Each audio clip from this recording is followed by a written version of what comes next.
नमस्कार दोस्तों, आप सभी का स्वागत है द शारविल अकेडमी प्रतापगढ़ के यूट्यूब चैनल पर। आज का हमारा विषय है परिसीमन आयोग, जो वर्तमान में चर्चा का विषय बना हुआ है। अब सवाल यह है कि ऐसा क्यों? आइए समझने का प्रयास करते हैं। हाल ही में कई राजनीतिक दलों ने चिंता व्यक्त की है कि परिसीमन आयोग के कारण चुनावी गणित बदल सकता है। इससे कुछ दलों को चुनाव में नुकसान हो सकता है। इसलिए इसे कई नेताओं ने खतरनाक और भ्रम पैदा करने वाला बताया है। इसके पीछे कुछ प्रमुख कारण हैं।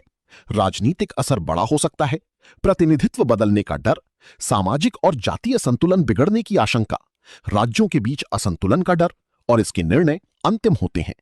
अब सबसे पहले समझते हैं कि परिसीमन आयोग क्या है। परिसीमन का अर्थ होता है सीमाओं का निर्धारण करना। चुनाव के संदर्भ में इसका मतलब है निर्वाचन क्षेत्रों की सीमाएं तय करना, सीटों का पुनर्वितरण करना और आरक्षित सीटों का निर्धारण करना।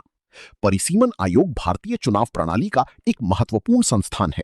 इसका मुख्य उद्देश्य जनसंख्या के आधार पर लोकसभा और विधानसभा क्षेत्रों की सीमाएं तय करना है, ताकि लोकतांत्रिक प्रतिनिधित्व संतुलित और न्यायसंगत बना रहे। इसका गठन संविधान के अनुच्छेद 82 और 170 के तहत किया जाता है। अनुच्छेद 82 लोकसभा सीटों के परिसीमन से संबंधित है, जबकि अनुच्छेद 170 विधानसभा सीटों के परिसीमन से संबंधित है। अब इसकी संरचना की बात करें तो सर्वोच्च न्यायालय के सेवानिवृत्त न्यायाधीश इसके अध्यक्ष होते हैं। मुख्य चुनाव आयुक्त इसके सदस्य होते हैं। संबंधित राज्यों के चुनाव आयुक्त भी इसके सदस्य होते हैं। परिसीमन आयोग के मुख्य कार्य हैं लोकसभा निर्वाचन क्षेत्रों की सीमाएं तय करना, विधानसभा क्षेत्रों की सीमाएं तय करना, एससी और एसटी के लिए आरक्षित सीटों का निर्धारण करना, जनसंख्या के आधार पर सीटों का संतुलन बनाए रखना। भारत में अब तक परिसीमन आयोग का गठन 4 बार हुआ है: 1952, 1963, 1973 और 2002। 84वें संविधान संशोधन 2001 के अनुसार परिसीमन को 2026 तक स्थगित कर दिया गया था। अब इसकी प्रमुख विशेषताएं देखते हैं। ये आयोग स्वतंत्र होता है। इसके निर्णय अंतिम होते हैं। अदालत में चुनौती नहीं दी जा सकती। सरकार भी इसके फैसले नहीं बदल सकती।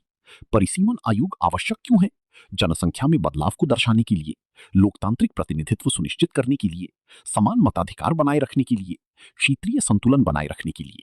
अतः निष्कर्ष के रूप में कहा जा सकता है कि परिसीमन आयोग भारतीय लोकतंत्र में निष्पक्षता सुनिश्चित करने वाला महत्वपूर्ण संस्थान है। भविष्य में 2026 के बाद होने वाला परिसीमन भारत की राजनीतिक संरचना में महत्वपूर्ण बदलाव ला सकता है। धन्यवाद।